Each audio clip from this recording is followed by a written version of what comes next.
Right about that. If you don't mind just kind of facing me and raise your right hand. Thank you. You solemnly state that the testimony you may give in the cause now that before this court shall be the truth and the whole truth and nothing but the truth so help you God. I do. Can you please take a seat in the witness stand? You adjust the microphone there and state, spell your name for the record. Kirk Anderson, KIRKANDERSON. I forgot to mention this to you. The clock on the wall is getting worse. Yesterday it was like 4 minutes off, now it's about 7 minutes off. So we're not going by that clock. I got a wristwatch, we'll go by the wristwatch. And I have 10 minutes before. Only about 5 more. What? Only about 5 more. It's still, it's misleading. So we're going to go by, and I'm sure all your watches, synchronize our watches. 10 minutes to 11. All right, go ahead. Thank you. Sir, would you start by telling the jury who you work for? I work for Los Angeles Police Department. And how long have you been a police officer for? A little over 9 years. Which station were you working at in November of 2021? Hollywood Police Station. And on November 8, 2021 specifically, were you working that day? Yes. What was your assignment that day at Hollywood Police Station? I was working the front desk. What does that mean when you say working the front desk? It's a patrol assignment to the desk where people come in and you take reports and help citizens out. Would that literally mean you're sitting at kind of the front desk in the lobby of the police station? Correct. And the people that you're talking about, you take reports from, would those be citizens that walk in off the street to report crimes to you at the desk? Yes. On November 8, 2021, did you interview a man by the name of Terell Ephron? Yes, I did. And how is it that you came to interview him that day? He walked into the lobby of the police station. When he came in, was he alone or was he with anyone else? He said he was with a lawyer. There was a man in a suit that was with him. It's not just that he told you he was with a lawyer, you also saw this man wearing a suit? Yes. Okay. And if you can tell the jury broadly, what was it that Mr. Ephron was there to report? He said he was a victim of a shooting and that he was shot by a known celebrity by the name of A$AP Rocky. In addition to tell you that the person who had shot him was A$AP Rocky, did he tell you that person's true or legal name? Yes, he did. And what was that name that he gave? Rakim Mayers. Did Mr. Ephron tell you how it was that he knew Mr. Mayers? He said they'd known each other for about 15 years, and he was part of a group called A$AP Mob. When you say he told you that, was that Mr. Ephron telling you that only Mr. Mayers was part of it, or that both of them were part of that group? That both of them were part of it.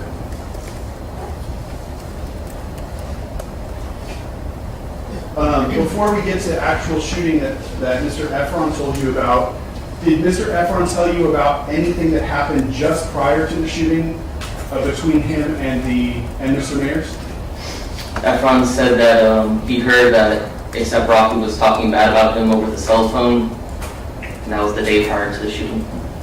Did Mr. Ephron tell you that he specifically heard the defendant talking bad about him, or that he heard about the defendant talking bad about him? He heard about the defendant talking about him. So did he tell you that he heard words coming out of the defendant's mouth? Objection to the leading, Your Honor. It's foundational. Repeat. Objection to the leading. It's foundational. I don't recall specifically. Did you document it in your report? I did. Would it refresh your memory to look at your report? Yes. Okay. Sorry, Your Honor. Almost a bad habit. I'm going to distract your attention.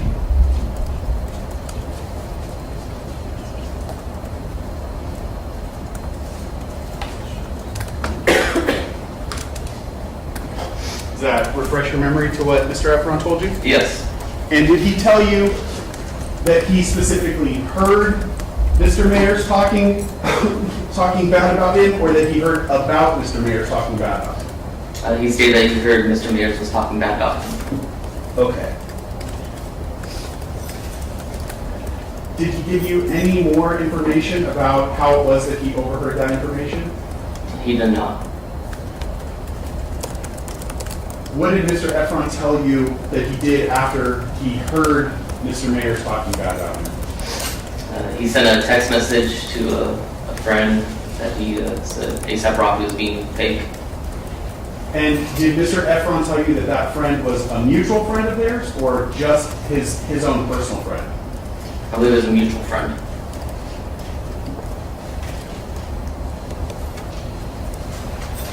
Okay. Did Mr. Ephron tell you where this encounter or incident first took place? Yes, 6200 Hollywood Boulevard. Are you at all familiar with 6200 Hollywood Boulevard? I've driven by there. It's a major intersection area. Is 6200 Hollywood Boulevard, is that a very large building in Hollywood? Yes, Takes up almost an entire city block, correct? correct. Did Mr. Ephron narrow down for you where at that building their initial encounter took place? They said it was at the driveway. Any more detail about what the driveway either led into? I believe it was a parking garage. Okay.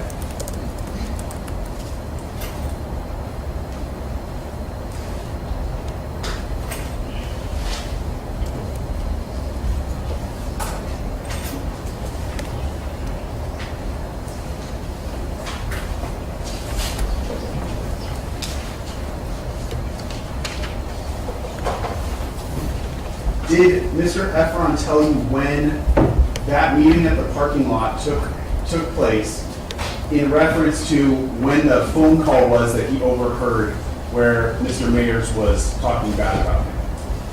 Yes, the following day on November 6th at 10 p.m. was when they met in the driveway. So, if I understand what you're saying correctly, Mr. Ephron said he overheard this phone call, then the very next day is when the driveway incident took place? Yes, All right. Did he give you any specific date, day, or time when that meeting at the parking lot took place? yes, 10 p.m. Do you remember the date? November 6th. And do you remember what day of the week that was? I don't.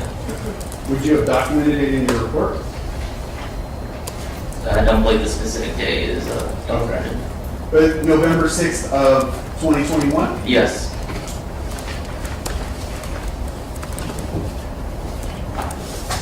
What did Mr. Ephron tell you when he when he first got to that parking garage? So when he got there, he saw ASAP Rocky, and he saw two mutual friends of his and ASAP Rocky.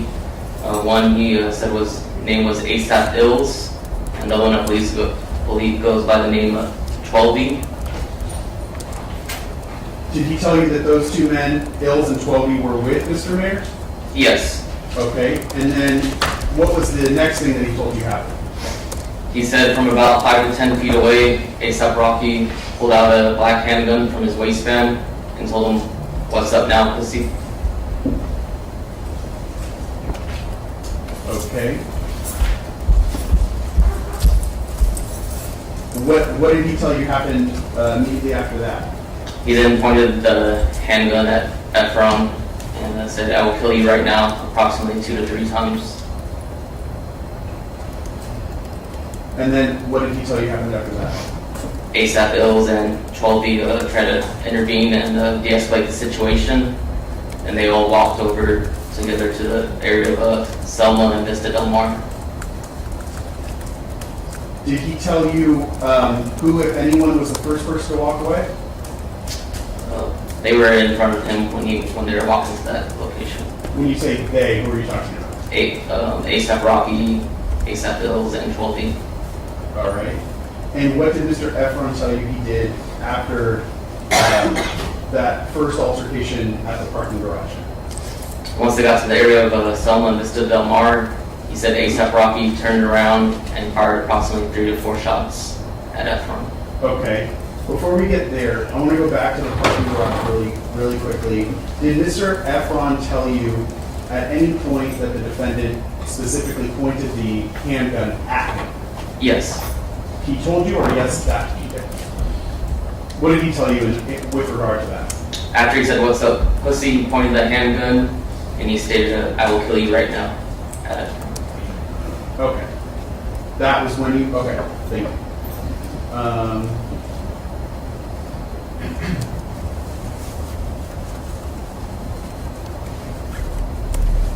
Where again did he tell you that the rounds were fired? At the area of Selma and Vista Del Mar. And how many shots did he tell you he believed were fired? Approximately 3 to 4.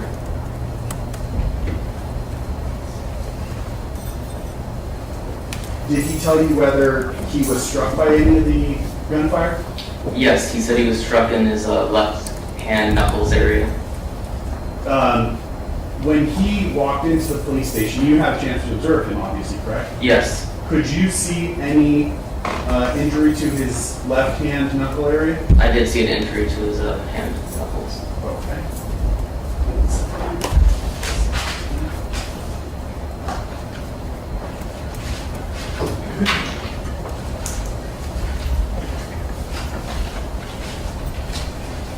I'm going to show you what I previously marked as People 17.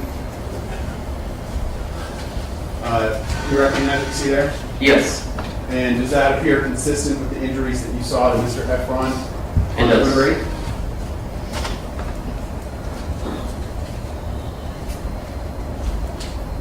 And you said that was to which of his hands? His left hand.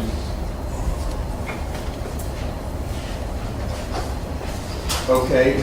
After the gunshots were fired, what did Mr. Ephron tell you happened next? He said he ran off one direction and ASAP Rocky and others ran off another direction. Where did Mr. Ephron tell you that he went? Eventually he made his way back to his hotel, the Lowe's Hotel in Hollywood. Okay. What, if anything, did he tell you he did after you got to his hotel? After he got to the hotel, he said approximately an hour later he came back to the scene of Selma and Vista Del Mar, and he said he collected 2 casings off the ground.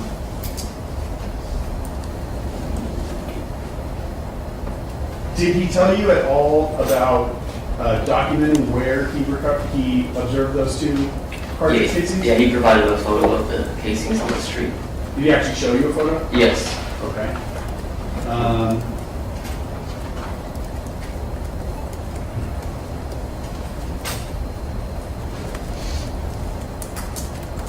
You said Mr. Ephron told you this happened on November 6th, but he was reporting it to you on November 8th, correct? Yes. Did you ask him specifically why he waited to the 2 days to report this to you? He said he wanted to have a lawyer with him. Great. Did you ask what state he was living in at the time you were talking to him? I don't recall.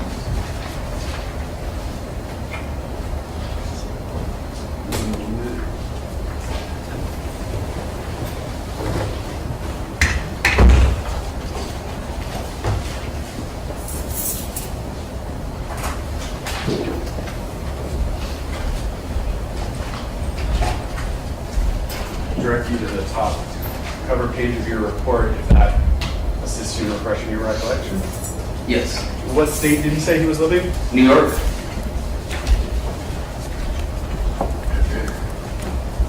And did you ask him specifically why he was in Los Angeles at the time?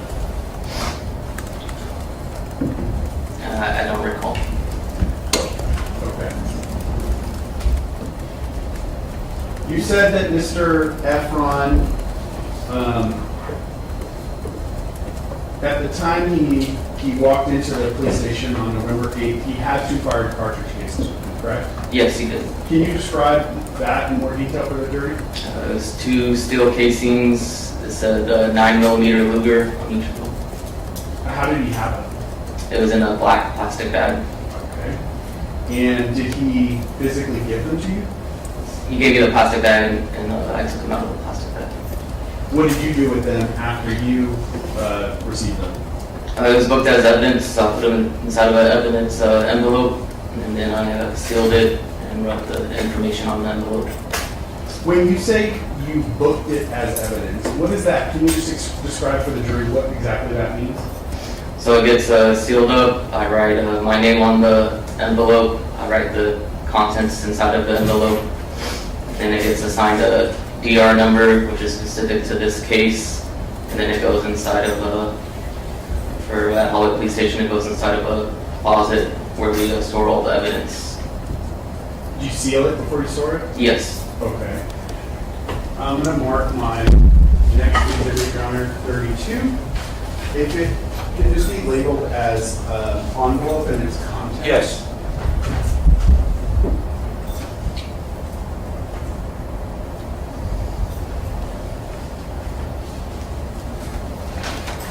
And I'm going to write 32 on the front, in the bottom right-hand corner on this envelope.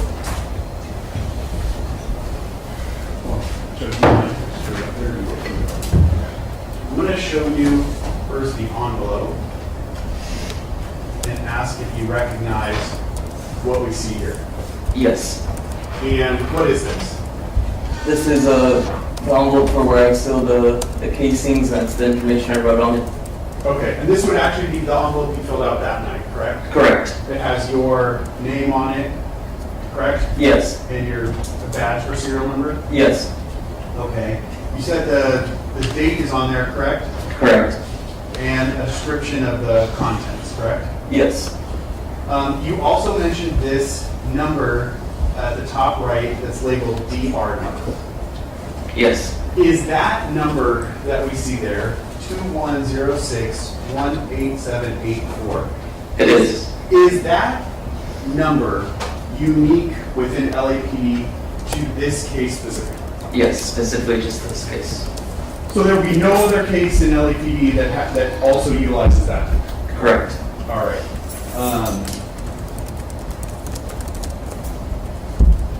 Now, in addition to that number, the DR number that's unique to this case, do you also assign a separate number to the items that you are receiving? Like an item number? I don't understand. Sure. When you book something into evidence, let's take more generally. In any case, would you agree with me that you or other people working on the case may, over the course of the case, book multiple items under one case number or DR number, correct? Correct. So let's say on the first day you collect one item and you book it, and on the second day you collect another item and you book that second item. Would the first item that you collect be booked as item number 1 under that DR number? Yes, it would. And then on the next day when you collect another item, would that be booked as item number 2 under this same DR number? Yes. Okay. When you did that in this case, what number did you assign to the casings that Mr. Ephron provided to you? Item number 1. So both casings would be item number 1, correct? Yes.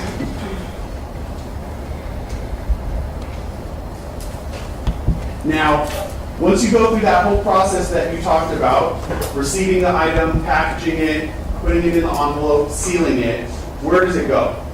It goes in our evidence closet, and then the next day the evidence employee takes it and puts it in the evidence room.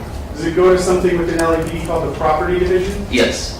And is it held there until it's needed any time in the future? Correct. Okay. I'm going to ask you to open the envelope, if you would.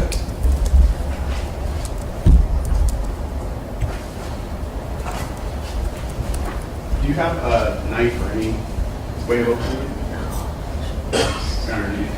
Wait, let's pull it up open. Use a knife. I want to do it cleanly.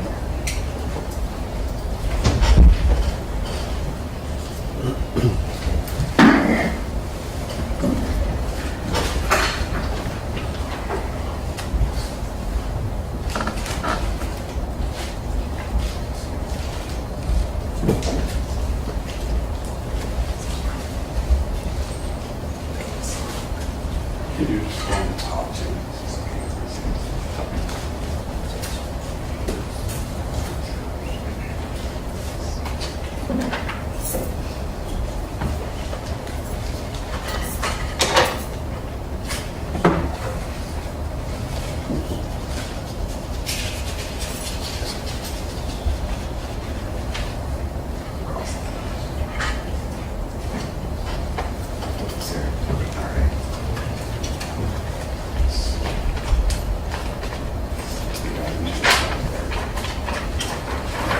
out, would you agree with me that inside of the larger envelope, there's a smaller envelope? Yes. Okay.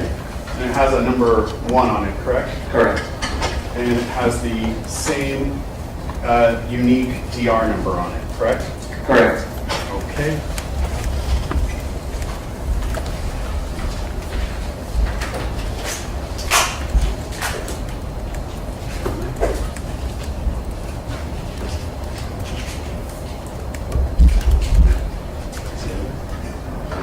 Your Honor, can I borrow the knife one more time?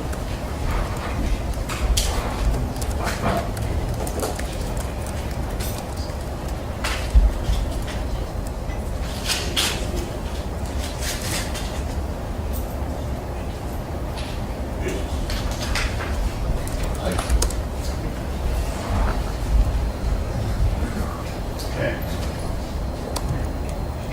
Officer Anderson, I'll put them on the Elmo here.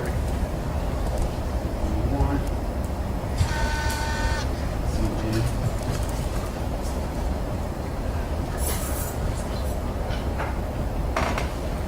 Now, do these appear similar to the cartridge cases that you received that night? Yes, they do.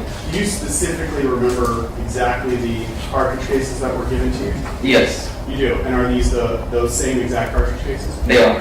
Okay. Are you familiar with what's called a head stamp on a cartridge case? I'm not. You're not. Are you familiar with kind of the words that are written on the back of the cartridge case? Yes. And in this case, what caliber of ammunition would these cartridge cases be? 9mm. 9mm Luger? Yes. Okay.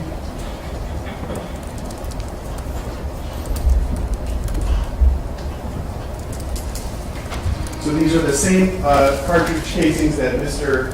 Ephron brought to you that you packaged up and booked into property division, correct? Correct. Okay.